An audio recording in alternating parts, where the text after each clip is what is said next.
€46 million support for Jamaica's growth agenda. Government supports third staging of grassroots football program, and former Senate President laid to rest. I'm Stacey Ann Smith with your Jamaica House Weekly Update.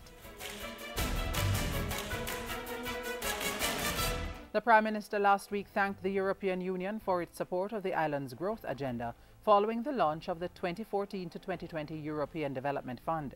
Valued at €46 million, the program is geared towards supporting Jamaica's Vision 2030 national development goals. The bulk of the funds, €23 million, will go towards creating a secure, cohesive and just society through improvements in the justice system. The environment and climate change, public financial management and support of civil society are also covered under the National Indicative Program. We thank our EU partners and we commit to playing our part to the timely and efficient implementation of these vital programs to 2020.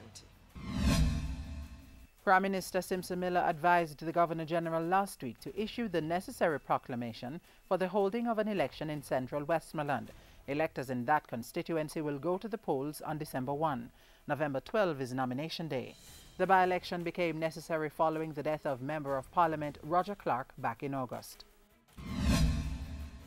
And on the weekend, Prime Minister Portia Simpson journeyed to Hanover, where she welcomed the Friends of Hanover Health Mission. The project, which runs from November 8 to 14, will see scores of residents receiving free medical and dental services from 30 US-based doctors. The medical delegation, led by Dr. Kenneth Jones, will also be performing major surgeries at the Cornwall Regional and Falmouth hospitals. Your collaboration with the Western Regional Health Authority is an example of the kind of partnerships which are important in strengthening Jamaica's public health system. It reinforces the importance of taking critical services to the people in the various communities where they live. Organized by the Most Honorable Errol Miller, the 2014 Hanover Medical Mission is sponsored by a number of entities, including the Ministry of Tourism, Digicel and Dolphin Cove. Prime Minister Simpson hosted a visiting executive from the Lafayette College in the United States who was in the island to interview scholarship candidates. The four-year scholarship, valued at $64,000, was established in the Prime Minister's honor in May. Mrs. Simpson received an honorary Doctor of Public Service degree from the Pennsylvania-based college this year. She commended the school for its interest in Jamaica's development. Minister without portfolio responsible for sport, Natalie Nita Headley, brought government support to the recent launch of the Digicel JMF grassroots football program. In its third staging, the project now includes the island's Special Olympics football team.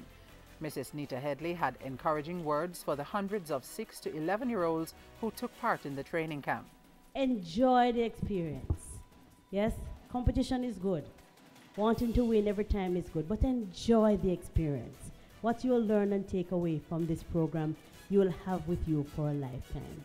Everything you learn here will prove to be significant to you as you go through your life's experiences, as you go to Manning Cup and the Costa Cup, and perhaps even on to the national team. The children who were selected from across the island were taught the fundamentals of the sport, including ball control, dribbling, kicking, and team dynamics.